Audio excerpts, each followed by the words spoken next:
अब आपको असली प्रदूषण की खबर बताते हैं। आज हम जिस स्टूडियो से ये डीएनए का प्रसारण इस समय कर रहे हैं, वो जगह इस समय पूरी दुनिया में सबसे ज्यादा प्रदूषित जगह है और इस जगह का नाम है नोएडा, जहां पर हमारा ये स्टूडियो है, जहां से इस समय मैं ये लाइव टेलीकास्ट, क्योंकि डीएनए का लाइव प्रसारण होता है, इस समय मैं आपके सामने कर रहा हूं। और यकीन मानिए आज का पूरा दिन जो है वो हमारे लिए, हमारी टीम के लिए बड़ा खराब रहा, क्योंकि आंखों से पानी आ रहा है, खांसी आ रही है और आप हवा में प्रदूषण को महसूस कर सकते हैं। हर सांस के साथ आपको ऐसा लगेगा जैसे आपके शरीर में धुआं जा रहा है। और ये प्रसारण करते समय भी आज का दिन बाकी दिनों से बिल्कुल अलग लग रहा है, मुझे भी अलग लग रहा है। नोएडा में जहां इस समय मैं खड़ा हुआ हूं, आज शाम 6 बजे तक एयर क्वालिटी इंडेक्स यानी AQI 780 था। वर्ल्ड हेल्थ ऑर्गेनाइजेशन के मुताबिक एक दिन में AQI 15 से ज्यादा नहीं होना चाहिए। सोचिए, कहां 15 और कहां 780। इस हिसाब से हम इस समय नोएडा की हवा मानकों से भी 52 गुना ज्यादा प्रदूषित है। WHO का मानना है कि साल में औसत AQI 45 से ज्यादा नहीं होना चाहिए। इस हिसाब से भारत में शायद कोई 1-2 जगह ही ऐसी बची होंगी जहां की हवा को WHO के मानकों के हिसाब से आप शुद्ध मान सकते हैं और सांस लेने लायक मान सकते हैं। आज शाम के 6 बजे तक सिर्फ आंध्र प्रदेश का अमरावती और कर्नाटक का चिकबालापुर ही ऐसे 2 शहर थे जहां AQI 10 के आसपास था, यानी जहां आप ठीक से सांस ले सकते हैं। यहां तक कि उत्तर भारत के किसी हिल स्टेशन पर भी मानकों के मुताबिक शुद्ध हवा नहीं है। अगर आप वीकेंड पर यह सोचकर पहाड़ों पर जा रहे हैं कि वहां आपको शुद्ध हवा मिलेगी, तो जहां हैं वहीं रहिए, क्योंकि नैनीताल और मसूरी में भी आज का AQI WHO के मानकों से 10 गुना ज्यादा खराब था और शिमला का AQI 6 गुना ज्यादा खराब है WHO के मानकों के मुताबिक। यानी अब मसूरी, शिमला और नैनीताल में भी हवा सांस लेने लायक नहीं बची। और दिल्ली की और बाकी के जो दूसरे शहर हैं, मुंबई की, अहमदाबाद की, भोपाल की, उनकी तो बात ही क्या की जाए, लखनऊ की तो हम बात ही क्या करें। आसपास के बाकी के शहरों का क्या हाल है वो भी इस समय आप अपनी स्क्रीन पर देख सकते हैं। AQI कितना आगे बढ़ गया है। इन सभी शहरों की हवा सुरक्षित श्रेणी के मुकाबले 40 से 50 गुना ज्यादा दूषित हो चुकी है। आप इसे उत्तर भारत में प्रदूषण का आपातकाल भी कह सकते हैं। मार्च 2020 में भारत में जब कोरोना वायरस के सिर्फ 500 मामले थे, तब पूरे देश में लॉकडाउन लगा दिया गया था। लेकिन आज जब शहरों का AQI 999 तक पहुंच चुका है, तो कोई भी इसे आपातकाल मानने के लिए तैयार नहीं है। भारत में इस समय जितना प्रदूषण है, उसे आप लॉकडाउन के लिए आदर्श स्थिति कह सकते हैं। सिर्फ दिल्ली में ही इस प्रदूषण की वजह से हर साल 55,000 लोग मर जाते हैं, जबकि 1984 में भोपाल गैस त्रासदी की वजह से 25,000 लोग मारे गए थे। इसलिए दिल्ली और उत्तर भारत के प्रदूषण को एक त्रासदी की तरह ही अब देखना चाहिए। लेकिन अफसोस ये है कि ना तो भोपाल गैस कांड के दोषियों को कभी सजा मिली और ना ही आज के इस प्रदूषण के लिए जिम्मेदार लोगों की पहचान करना कोई आसान काम है। ये भी एक गैस कांड है, ये भी एक प्रदूषण कांड है, ये भी एक प्रदूषण स्कैम है। ये एक बहुत बड़ा स्कैम है जो हमारे देश के लोगों के साथ हो रहा है, लेकिन हम नहीं जानते कि इसके लिए किसको दोषी ठहराना है और किसको सजा मिलनी चाहिए, क्योंकि इसके लिए कोई एक व्यक्ति नहीं बल्कि पूरा की पूरा सिस्टम जिम्मेदार है। हालांकि दुनिया के दूसरे देशों में प्रदूषण की समस्या को बहुत ज्यादा गंभीरता से लिया जाता है, वो हमारी तरह नहीं है। उदाहरण के लिए वर्ष 2016 में जब फ्रांस की राजधानी पेरिस का AQI 114 पहुंच गया था, तो वहां वाहनों से लेकर फैक्ट्रियां तक सब बंद कर दी गई थी। यानी एक तरह का शटडाउन वहां पर कर दिया गया था। और सोचिए, तब उनका AQI सिर्फ 114 था और आज दिल्ली का AQI 700 के पार पहुंच गया है, 800 के आसपास है। एक दिन तो ऐसा भी था जब दिल्ली में AQI 900 के पार पहुंच गया था। प्रदूषण कम करने के लिए तरह तरह के फ्रांस में सुधार किए गए उस समय, और अब पेरिस में औसत AQI 35 के आसपास रहता है। यानी पेरिस ने और फ्रांस ने अपने देश में स्थिति को सही समय पर संभाल लिया। 114 के AQI पर पेरिस में सारी कमर्शियल गतिविधियां रोक दी गईं, जबकि उत्तर भारत में अगर AQI घटकर 114 भी हो जाए तो भी लोग खुद को शायद बहुत भाग्यशाली समझेंगे। हालांकि इस बात की कोई संभावना नहीं है आने वाले वर्षों में कि उत्तर भारत में कभी AQI लेवल 114 तक पहुंचेगा। ऐसा बहुत मुश्किल है।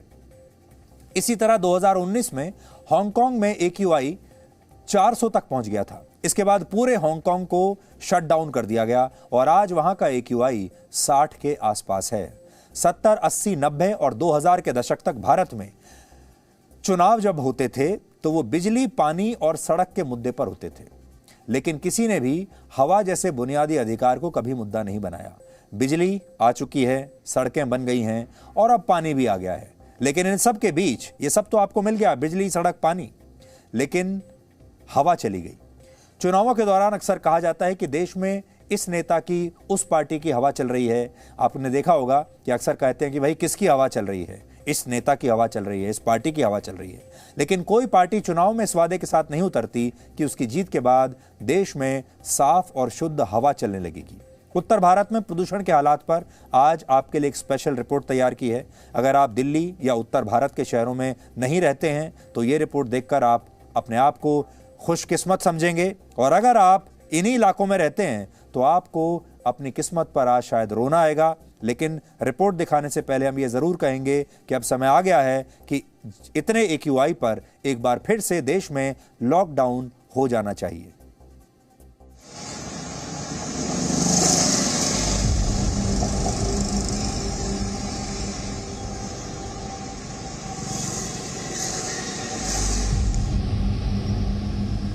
न हवा साफ, न पानी शुद्ध, जमीन से आसमान तक प्रदूषण की परतों में लिपटे उत्तर भारत में आपका स्वागत है। वर्ल्ड हेल्थ ऑर्गेनाइजेशन के नए मानकों को आधार बनाया जाए तो दिल्ली और उसके आसपास के शहरों की हवा मानकों से 52 गुना ज्यादा प्रदूषित है।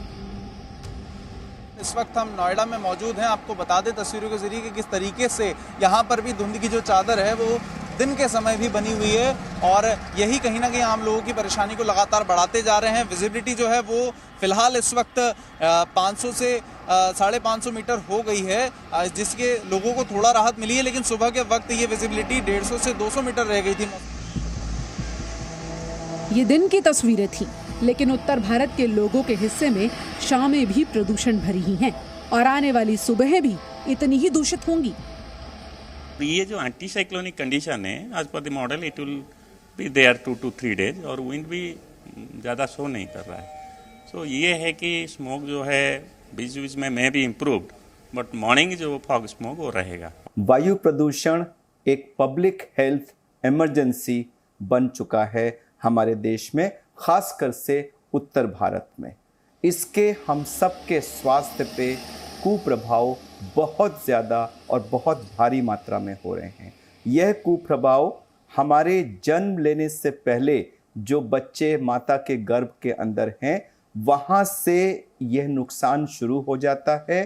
बच्चों में ड्यूरिंग चाइल्डहुड काफ़ी भारी मात्रा में नुकसान होता है, क्योंकि बच्चे एडल्ट्स के मुकाबले तेज सांस लेते हैं और उनको पर बॉडी सरफेस एरिया कहीं ज्यादा मात्रा में ये टॉक्सिन्स अंदर जाते हैं। क्या दिल्ली, क्या गाजियाबाद और क्या नोएडा, कहने को तो ये शहर देश की अर्थव्यवस्था का इंजन है, लेकिन इस इंजन से निकल रहा है जहरीला धुआं, और प्रदूषण की पटरी पर दौड़ते इन शहरों की मंजिल स्मॉग में कहीं दिखाई नहीं देती। पॉल्यूशन को कंट्रोल करने के लिए दिल्ली सरकार की तरफ से कनॉट प्लेस में एक स्मॉग टावर बनाया गया था। वहां पर ही मैं मौजूद हूं और वहां की स्थिति अभी आपको दिखाता हूं कि इस समय जो यहां पर जो PM 2.5 का लेवल है, AQI है, वो 437 है, और अगर वो फिल्टर होने के बाद जो स्मॉग टावर के फिल्टर होने के बाद जो अभी AQI बनता है वो है 244.68, यानी कि हालात फिर भी खराबी हैं। आपको ये भी बता दें कि इसकी जो रेडियस है, यानी कि जिस एरिया के आसपास ये जितना साफ करता है वो केवल 1 किलोमीटर का एरिया है। यानी कि अगर हम हालात देखें तो दिल्ली में इस वक्त लगभग 200 से ज्यादा जो है स्मॉग टावर की जरूरत है। चीन से एक वायरस इस देश में आया तो देश भर में लॉकडाउन लग गया। वो वायरस भी सांसों पर भारी था और ये प्रदूषण भी सांसों का ही दुश्मन है। लेकिन लॉकडाउन तो छोड़िए, इस पर लगाम लगाने की फुर्सत भी किसी के पास नहीं है। ब्रीदिंग प्रॉब्लम है, मेरे को तो थोड़ी कम है, पर जो एस्थमेटिक हैं या जिनको और भी कोई लंग्स की प्रॉब्लम, उनके लिए तो ये बड़ा टफ टाइम है। कि मेरी मॉम अस्थमाटिक है तो उनको भी काफ़ी प्रॉब्लम है। एयर क्वालिटी बहुत ही डिप कर गई और अभी तो सर्दियाँ आई भी नहीं है। आंखें भी धुंधली और लाल पड़ जाती है कभी कभार। तो जब मैं घर जाता हूँ तो आंखें पूरी चारों तरफ से लाल भी हो जाती है। कभी सांस में तो दिक्कत होती है, सांस लेने में दिक्कत होती है। इन शहरों में रहने का मतलब है कि सांसें जहरीली लीजिए और पानी भी ऐसा पीजिए जो आपके शरीर को रोगों का घर बना दे। दिल्ली में झाग उगलती यमुना नदी के पानी की जांच जब जी न्यूज ने एक लैब से करवाई तो पता चला कि ये पानी तो पीने और नहाने लायक कतई नहीं है, लेकिन लोगों के घरों में दिल्ली जल बोर्ड की बदौलत जो पानी आ रहा है वो भी इतना ही खतरनाक है। आपने 2 सैंपल लाए थे जैसा मैं देख रही हूँ रिपोर्ट में। One is from Harinagar and second is from the Yamuna, right? In this first time explain the Yamuna water. In Yamuna water, pH value is 8.14, right? And total dissolved solids, that is TDS, that is 947. Harinagar water, its pH value is 8.34. Total dissolved solids is 1243. अगर आप उत्तर भारत में रहते हैं तो अफसोस कीजिए कि आप यहाँ क्यों रहते हैं। अगर आप यहाँ नहीं रहते हैं तो खुशियाँ मनाइए कि आप नर्क से अभी कोसों दूर हैं। इस देश में पहले बिजली, पानी और सड़क पर चुनाव होते थे। बिजली अब अक्सर आती है, पानी के हालात आप देख चुके हैं। सड़कों की कहानी हम आगे बयान करेंगे, लेकिन समय है हवा साफ करने वालों को वोट देने का। जो हवा अच्छी देगा, कायदे से चुनावी हवा उसी की होनी चाहिए। दिल्ली से शिमांक मिश्रा और वैभव परमार के साथ ब्यूरो रिपोर्ट, जी मीडिया।